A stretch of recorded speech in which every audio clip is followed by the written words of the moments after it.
Pinalalakas ng DTI ang proseso ng pag-aproba sa mga kumukuha ng lisensya para maging kontraktor. Ayon po yan kay Trade Secretary Cristina Roque na humarap sa Independent Commission for Infrastructure kanina. Sisinmulan naman ng ICI sa susunod na linggo ang live streaming ng kanilang mga pagdinig. Saksi si Joseph Morong. Sa loob ng mahigit isang buwan ng pag-iimbestiga ng Independent Commission for Infrastructure, ilang beses nang nanawagan ng iba't ibang grupo at individual. Isa publiko o live stream daw dapat ang mga pagdinig para mas maging transparent ang investigasyon. Sinabi noon ng ICI closed door ang mga pagdinig nila para hindi mauwi sa trial by publicity at para hindi magamit sa political agenda. Pero sa pagdinig sa Senado kanina, sabi ni ICI Chairman, retired Supreme Court Justice Andres Reyes Jr. We will now go on live stream next week once we get to be able to have the technical capability with us already. So again, I repeat, we will be doing live stream next week. The live streaming of the proceedings will definitely address this concern of the public. May mga natuwa sa anunsyo ng ICI, pero sabi ng Makabayan Block noon pa dapat ginawa ang pagla-live stream. Tanong naman ng Akbayan, paano na ang mga naunang hearing? Nasa Senado si Reyes para sa pagdinig ng komite ukol sa panukalang magtatag ng Independent People's Commission para imbestigahan ang anomalya sa infrastructure projects at iba pang sektor ng gobyerno. Nais si Senate President Tito Soto na magkaroon ito ng kapangyarihang maghain ng kaso, mag-freeze ng asset at magrekomenda ng hold departure order. Pero kung malikha ang IPC, anong mangyayari sa ICI?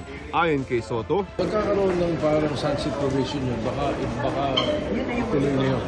Baka ituloy doon. Suwestyon naman ni retired Chief Justice Renato Puno bigyan ng proteksyon ng mga miyembro nito laban sa harassment at pang-iimpluwensya para tunay ito maging independent. It is respectfully suggested that the bill should not only give the Commission the power to investigate, but also the power to file the appropriate charges and the power to prosecute them.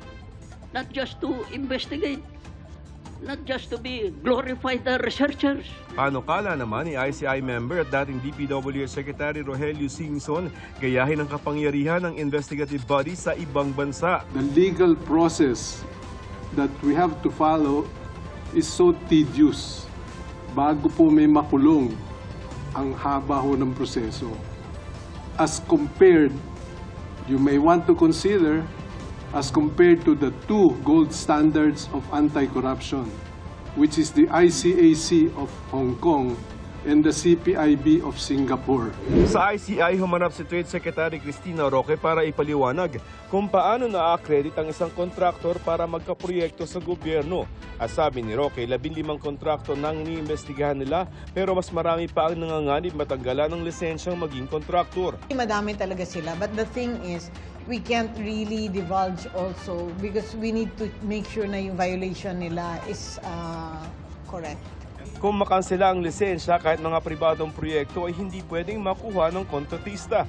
Kabilang sa mga wala ng lisensya ang 9 na kumpanya ng mga diskaya. Masihigpitan pa ng DTI ang pagkuha ng lisensya bukod sa umiiral ng utos na dumaan ito sa DTI na siyang sasala sa mga nag-a-apply. Dati kasi ay ang DTI-attached agency na Philippine Contractors Accreditation Board lamang ang sumasala at nag-a-aproba sa mga aplikasyon. Iba-background check na ang mga nag-a-apply ng lisensya. They are part of this flood control. Definitely, hindi na sila pwede. And then, we're also thinking that even the relatives cannot anymore be also given the license. Naghihintay rin ang DTI ng rekomendasyon ng ICI at DPWH. Bago na mga executive director ng PICAB at hindi na pwede maging board member ang sinuman kung may construction company.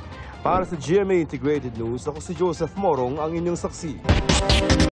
Mga kapuso, maging una sa saksi. Mag-subscribe sa GMA Integrated News sa YouTube para sa iba't ibang balita.